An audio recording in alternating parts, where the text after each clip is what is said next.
Pilipinas, live mula sa Pag-asa Weather and Cloud Forecasting Center. Ito na po ang simula ng ating rainy season. Nilabas na po ng Pag-asa ang press release kaugnay ng onset ng rainy season. Kaya ngayon kasilan, ito ang mga dapat tandaan. Gumagamit ang Pag-asa ng mga weather satellite. Isolated at localized thunderstorms. Umaraw man umulan, kaakibat nyo kami tungkol sa lagay ng ating panahon.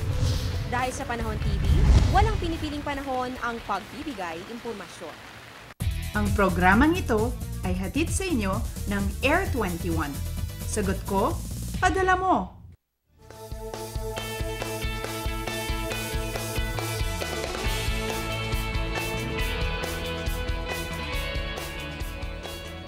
Good morning, Pilipinas! Nako, nakasmile na naman ang marami sa inyo, ano? Friday na naman kasi, ito nga po ang pinakaiintay na araw kada linggo ng ilan sa ating mga kababayan. Mamayang gabi pwedeng gimmick at bonding time kasama po ang pamilya o mga kaibigan. Sa paanong paraan mo man gugugulin ang araw na ito at pati ang paparating na weekend, make sure na magamit mo yan sa mabuting paraan. Pero syempre, gawin mo pa rin kaming bahagi niyan. Live mula sa Pag-asa Weather and Cloud Forecasting Center, ito ang Panahon TV na mula Lunes hanggang Linggo, una maghatid sa inyo ng pinakabagong ulat panahon. Kasama ngayong Biyernes ng umaga, September 20, 2013, ako po ang inyong weather lover, Amor La Rosa. September 20, 1904, naganap po ang kauna-unahang circular flight na naisagawa ni Orville Wright sa Huffman Prairie. Tinahak po nito ang 4,080 feet o katumbas po yan ng 1,244 meters sa Flyer 2 sa loob ng 1.5 minuto. Sa mga unang paglipad ng Wright brothers, nagkaroon po ng damage ang kanilang aircraft dahil po sa malakas na hangin. Pero sa halip na sumuko at ayusin na lang ito, nagsimula po sila ng bago, mas mabigat at mas matibay na makina. Dahil dito na pagtagumpayan po nila ang isang kumpletong circular flight. Talaga nagsikap po ang magkapatid, kaya patunay lang po ito na kapag gumawa ka ng paraan, pinagbutihan mo at talagang may determinasyon ka, magagawa mo ang mga gusto mong makamit. Samantala, balita muna tayo mga kabayan, niyanig po ng magnitude 4.8 na lindol ang Davao del Sur kagabi. Ayon po sinilabas na 7:17 p.m. earthquake information ng PHIVOLCS. Ang sentro po nito ay nasa 124 kilometers southwest ng Sarangani at may lalim po ito na aabot ng 381 kilometers. Inasahan po ang pagkakaroon ng aftershocks pero wala naman pong naitalang pinsala. Para po sa mga detalye, puntahan lang po ang www.phivolcs.gov.ph. And eto naman po, no, as of 4:02 a.m. kanina ay naman po sa Office of Civil Defense sa Cordillera. Naka-red alert na po doon bilang paghahanda kay Bagyong Odette. Lahat po ay pinapayuhang maghanda sa maaari maging epekto ng nasabing bagyo. At ilan po sa mga kalsada ay isinara muna para po sa clearing operation ng Public Works Department, kabilang na po ang Kalinga, Abra, Balbalan, Pinukpok at Tabuk, Banawe via Tanudan, Barlig Road. At ngayon po, para po alamin na po natin ang update tungkol nga po dito kay Bagyong Odette, na nandito pa rin po sa ating farm, makakasama po natin si Mr. Hener Kitlong na weather forecaster ng Pag-asa. Good morning, Mr. Kitlong. Good morning, Amor. Mga kababayan, magandang umaga po. Mr. Kitlong, ano na po ba ang kasalukuyang lagay nito nga si Typhoon Odette na kahapon nga po ay lumakas pa, at saan-saan po ba ngayon nakataas ang ating mga storm warning signals?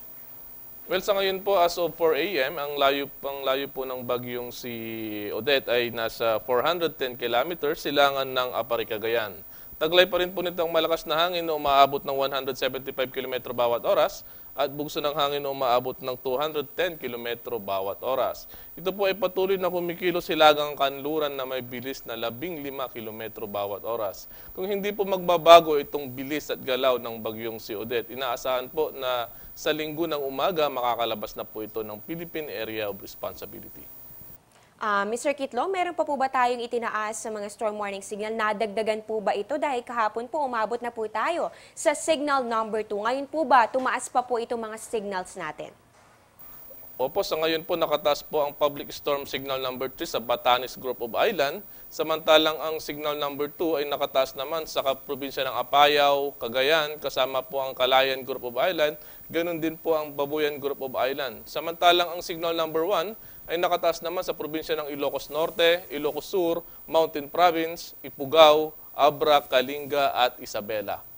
Naku, ayan po mga kababayan, umabot na po hanggang signal number 3. Ito po mga babalang binigay po ng Pag-asa. Dahil po dito, Mr. Kitlong, inaasahan po ba natin na magla-landfall itong si Bagyong Odette? At ano po ba yung mga senaryo na pwede po mangyari sa mga susunod na oras?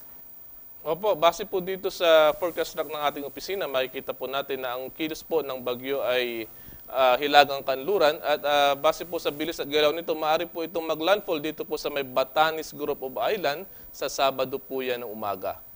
Ayan po, para po sa ating mga kababayan, lalong-lalo na po dyan sa Batanes Group of Islands, narinig naman po natin na posible po na maglandfall dyan itong si Bagyong Odette. Pero syempre, tutok pa rin po tayo sa mga pagbabago na pwede pong maganap sa mga susunod na mga oras. Mr. Kitlong, mula naman po sa napakabagal talaga na pagkilos itong si Bagyong Odette, yan po 7 kilometers per hour, na umabot po ng 13 kilometers per hour. At ngayon nga po, umaabot na po yung bilis nito sa 15 kilometers per hour. So mapapansin po natin, bahagya pong bumibilis itong takbo o galaw nitong si Bagyong Odette. Ano po ba ang dahilan ng pagbilis ito at bakit din po nagkaroon tayo ng pagbabago dito sa direction? Dahil po nitong mga nakarang araw, consistent po ito sa westward direction. Ngayon naman po ay naging northwest na po ito.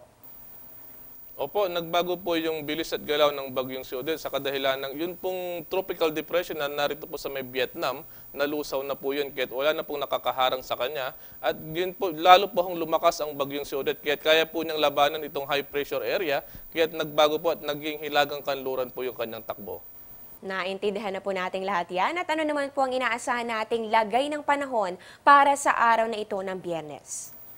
Yes, ngayon po ang dulong Hilagang Luzon ay makakaranas po ng masungit na panahon dahil po yan sa bagyong si Odette. Samantalang dito naman po sa may Mimaropa, Western Visayas, probinsya po ng Cavite, Laguna at Batangas, magkakaroon po yan ng katamtaman hanggang sa kung minsan ay malakas na pagulan, sanhi naman po ng habagat. Samantalang yung nalalabing bagay naman po ng Kabisayan, magkakaroon po ito ng mahina hanggang sa katamtamang pagulan at pagkidlat pagkulog. At ang Mindanao ay magiging bahagyang maulap na lamang na may pulupulong pagulan o pagkidlat pagkulog.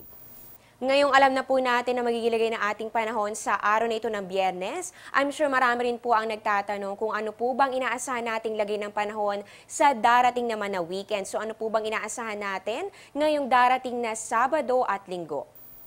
Opo, ang bagyo pong si Odette ay inaasahan na lalabas po ng Philippine Area of Responsibility sa linggo ng umaga. Kaya by weekend po, Sabado, Linggo hanggang Lunes, may mga pag-ulan pa rin pong mararanasan ang Luzon, ganun din po ang Kabisayahan.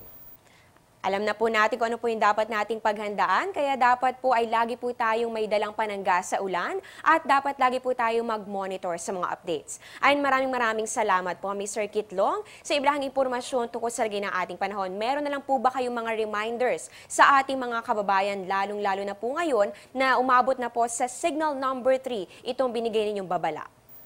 Well, mga kababayan, isa pong napakalakas na bagyo ang papalapit po dito sa Northern Luzon. Yung mga kababayan po natin dyan, iba yung pag-iingat po, mag-monitor po tayo para malaman natin kung nasaan na itong bagyo. Ganun din po yung mga kababayan natin mga isda, wag muna tayong pumalaot, lalo na po dito sa silangang bahagi ng Luzon, ganun din po sa silangang bahagi ng Kabisayan. Masyado pong mapanganib ang mga lugar niyan, lalo na sa mga maliliit na sakyang pandagat. Maraming salamat po muli. Ayan nga po't natungayan po natin si Mr. Hener Kitlong na weather forecaster ng Pag-asa. At mga kababayan, dahil langad namin na hindi lang kayo mabigyan ng impormasyon tungkol sa ating panahon, gusto rin namin na maging interactive ang aming programa.